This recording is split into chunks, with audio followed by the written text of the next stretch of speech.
இது என்ன மூடி மறைச்சு வர்றது? எங்க அரசு பணத்தில், மக்களின் வரி பணத்தில் செயல்படுத்தப்பட்ட திட்டம், அதுவும் ஆபத்தான திட்டத்தை நீங்கள் யாருக்கும் தெரியாமல் வந்து துவக்கி வைத்துவிட்டு, யாருமே ஓடாத ஓட்டப்பந்தயத்தில் இந்தியா மட்டும் ஓடிக்கொண்டு நாங்க தான் ஃபர்ஸ்ட் என்று சொல்வது பெருமைக்குரிய விஷயம் அல்ல. டயலாக் தமிழர்களுக்கு வணக்கம். நமது சிறப்பு நேர்காணலில் இணைந்திருப்பவர் சுழலியல் செயற்பாட்டாளர் பூவுலக சுந்தரராஜன் அவர்கள். சார் வணக்கம். நீங்க முதலமைச்சர் நேர்ல போய் சந்திச்சு வாழ்த்து தெரிவிச்சிருக்கீங்க, நன்றி தெரிவிச்சுட்டு வந்திருக்கீங்க. அது என்ன காரணம் sir? Sterlite is chronic polluter. Sterlite ஆலை மிகவும் சுற்றுச்சூழலை மாசுபடுத்தக்கூடிய நிறுவனம் என்பதை உச்சநீதிமன்றம் உறுதிப்படுத்தியுள்ளது. தமிழக அரசின் இந்த உறுதியான நிலைப்பாடு அந்த ஆலை நிரந்தரமாக மூடுவதற்கு ஒரு முக்கியமான காரணமாக இருப்பதால் நாங்களும் ஸ்டெர்லைட் எதிர்ப்பு போராட்ட குழுவிடம் சென்று முதலமைச்சரை சந்தித்து நன்றி தெரிவித்தோம். தமிழக அரசின் உறுதியான நிலைப்பாட்டை எடுத்ததற்காக நாங்கள் நன்றி தெரிவித்தோம். முதல்வரும் பொறுமையாக கேட்டுக்கொண்டு என்னெல்லாம் செய்ய வேண்டுமோ அதெல்லாம் நிச்சயமாக செய்வோம் என்று உறுதிப்படுத்தியுள்ளார்கள். அந்த ஆலை அகற்றுவதற்கு என்னெல்லாம் செய்ய வேண்டுமோ நிச்சயமாக நாங்கள் செயல்படுவோம், அந்த ஆலை அகற்றுவதற்கான வேலைகளை துவக்கும் என்று முதலமைச்சர் அவர்களும் உறுதி தெரிவித்துள்ளார்கள். இந்த அரசு வந்து ரொம்ப கடுமையா நீங்க விமர்சனமா செஞ்சிருக்கீங்க. பரந்தூர் விமான நிலையமா இருக்கட்டும், இல்ல பேனா சிலை வைக்கிறத பத்தி இருக்கட்டும். பட் இப்படி இருக்கிற சூழ்நிலையில வந்து இப்ப சந்திச்சு நன்றி தெரிவிச்சதுல வேற என்ன காரணம்? அரசு நல்லது செய்தால் பாராட்டுவதும், சுற்றுச்சூழலுக்கு உகந்த விஷயங்கள் செய்தால் அதை வந்து விமர்சனம் செய்வதுதான் பூவுலக நண்பர்கள் போன்ற குடிமை சமூக அமைப்பில் முக்கியமான பொறுப்பாகவும் கடமையாகவும் நாங்கள் பார்க்கிறோம்.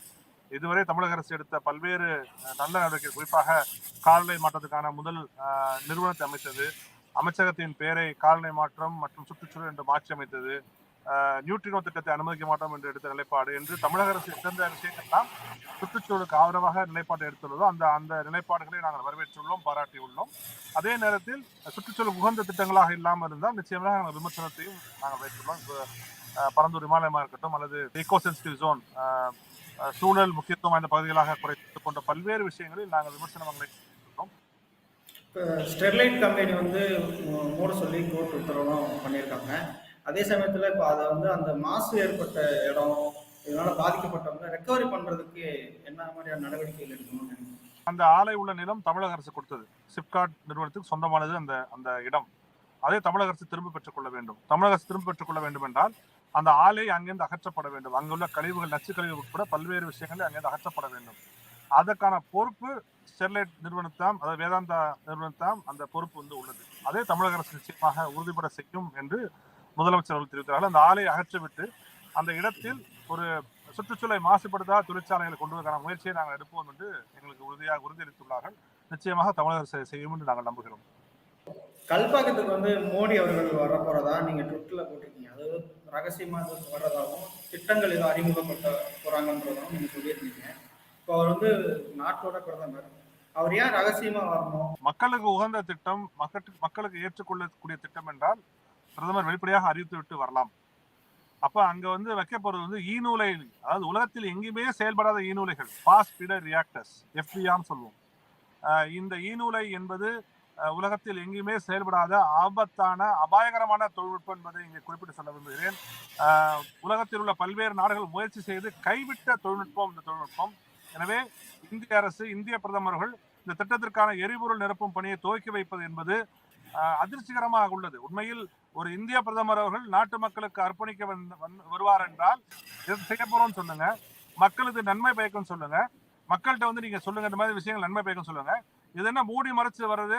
எங்க அரசு பணத்தில், மக்களின் வரி பணத்தில் செயல்படுத்தப்பட்ட திட்டம், அதுவும் ஆபத்தான திட்டத்தை நீங்கள் யாருக்கும் தெரியாமல் வந்து துவக்கி வைத்துவிட்டு ஒரு போட்டோ எடுத்து செல்வதற்கு 8 கோடி தமிழ் மக்கள் ஒன்றும் சோதனைகள் அல்ல என்பதை இந்திய பிரதமர்கள் புரிந்து கொள்ள வேண்டும். இப்போ இந்த திட்டத்தினால என்ன மாதிரியான பாதிப்புகள் வரும் அப்படிங்கிறத பத்தி கொஞ்சம் தெளிவா சொன்னீங்கன்னா மக்களுக்கு புரியுற மாதிரி.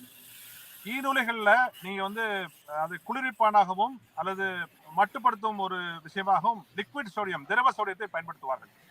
திரவ சோடியம், லிக்விட் சோடியம் என்பது காற்றில் உள்ள ஈரப்பதம் பட்டாலே பற்றி கொள்ளக்கூடிய ஒரு தன்மை கொண்டது.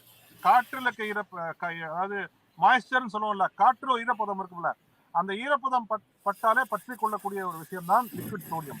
அந்த லிக்விட் சோடியத்தை பயன்படுத்தி இவர்கள் வந்து நாங்கள் குளிர்ப்பனாக பயன்படுத்த போகிறோம் என்று கடந்த 2004 ஆரம்பித்த திட்டம் இது. 1980 திட்டமிடப்பட்டு 2004 துவக்கப்பட்டு நிச்சயமாக மிக மிக இந்த லிக்விட் சோடியத்தில் ஏற்பட்ட தீ விபத்து தான் ஜப்பானில் மாஞ்சு என்கிற ஒரு ஈநூலையில் மிகப்பெரிய தீ விபத்தாக மாறி அந்த மாஞ்சு ஈநூலை மூடப்பட்டது, ஒட்டுமொத்தமாக மூடப்பட்டது.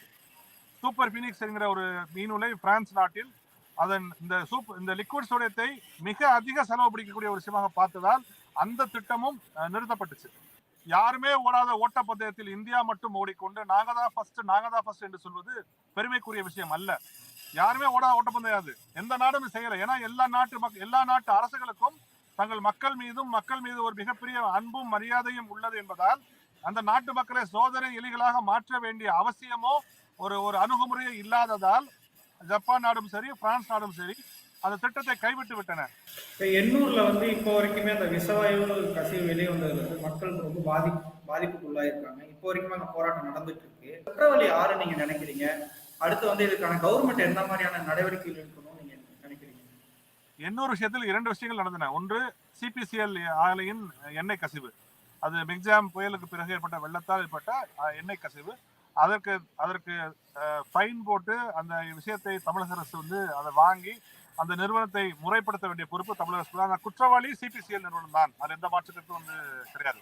அவர்கள் தான் அதற்கு பொறுப்பேற்க வேண்டும். அதற்கான ஒரு அபராத தொகையை, ஒரு ஃபைனை தமிழக அரசு பெற்றுக்கொண்டு தமிழக அரசு எண்ணெயை சுத்திகரிக்க மேற்கொண்ட நடவடிக்கைகளுக்கான பணத்தையும் அந்த அரசு கொடுக்க வேண்டும். இந்த மீனவர்களின் வாழ்வாதார இழப்பு இருந்துச்சு இல்லையா, அவங்க நம்மளால் மீன்பிடிக்க போக முடியல, அதற்கும் அந்த ஆலை நிர்வாகமே பொறுப்பேற்றுக் கொள்ள வேண்டும் என்று நாங்கள் கோருகிறோம். தமிழக அரசு அந்த அபராத தொகையை அவரிடம் வாங்கி வாழ்வாதாரத்தை இழந்துள்ள மீனவர்களுக்கு அந்த தொகையை கொடுக்க வேண்டும் என்று நாங்கள் கேட்டுக்கொள்கிறோம். கோரமண்டல் ஆலையில் ஏற்பட்ட அந்த அமோனியா கசிவும் சரி, அதற்கும் அந்த ஆலை நிர்வாகம் தான் பொறுப்பு. ஒரு புயல் வந்த பிறகு தங்களுடைய ஆலையின் கட்டுமானங்கள் எப்படி உள்ளன என்பதை சோதித்து பார்த்த பிறகுதான் அந்த ஆலை அமோனியாவை இறப்பதற்கான வேலையை துவக்கியிருக்க வேண்டும். அதையும் அந்த நிறுவனம் செய்யவில்லை. அதற்கான இழப்பீட்டையும் அந்த ஆலை மீது நடவடிக்கையும் தமிழக அரசு தீவிரமாக எடுக்க வேண்டும் என்று நாங்கள் கேட்டுக்கொள்கிறோம். அதற்காக பல்வேறு கோரிக்கைகளும் போராட்டங்களையும் முன்னெடுத்துள்ள மக்களுக்கு நாங்கள் உறுதியாக இருப்போம் என்று பூவுலை என்பது சார்பில் வழக்கறிஞர் வெற்றிச்செல்வன் அவர்களும் பிரபாகரன் அவர்களும் அங்கு நேரே சென்று அந்த போராட்டத்துக்கான ஆதரவை தெரிவித்து வந்தார்கள். நிச்சயமாக கடுமையான நடவடிக்கைகளை தமிழக அரசு மேற்கொள்ள வேண்டும் அந்த 2 நிறுவனங்கள் மீதும் என்பதை வலியுறுத்தி நாங்கள் சொல்ல விரும்புகிறோம். உங்களுக்கு இப்போ இழப்பீடு வழங்கினால இப்போ அது எல்லாமே சரியாயிரும் நீங்க நினைக்கிறீங்களா? இல்ல, நீங்க ஆலை அகற்றுவதுதான் மக்களோட கோரிக்கை. அதுல எந்த மாற்றக்கிறது கிடையாது. ஆனால் ஏற்பட்ட ஒரு கசிவு இருக்கு இல்லையா, அதனால் இருந்த வாழ்வாதாரம் இருக்கு இல்லையா, அப்ப அதற்கான பொறுப்பு யார் கொடுப்பா? அதுவும் அந்த நிறுவனம் கொடுக்கணும். அதற்கான அபராதத்தையும் அதற்கான இழப்பீட்டையும் அந்த நிறுவனங்கள் தான் தர வேண்டும். ஆலை அகற்று என்பது மக்களோட கோரிக்கை. அதுல எந்த செகண்ட் தாட்டே கிடையாது. அதுல நமக்கு அங்க டிபேட்டே கிடையாது அதுல. ஆனால் இது அந்த நிறுவனம் செய்த தவறுக்கான இழப்பீட்டையும் அந்த நிறுவனம் தான் கொடுக்கணும் நம்ம சொல்றோம். அதான் நாங்க சுட்டிக்காட்ட விரும்புறேன். நன்றி சார். நன்றி.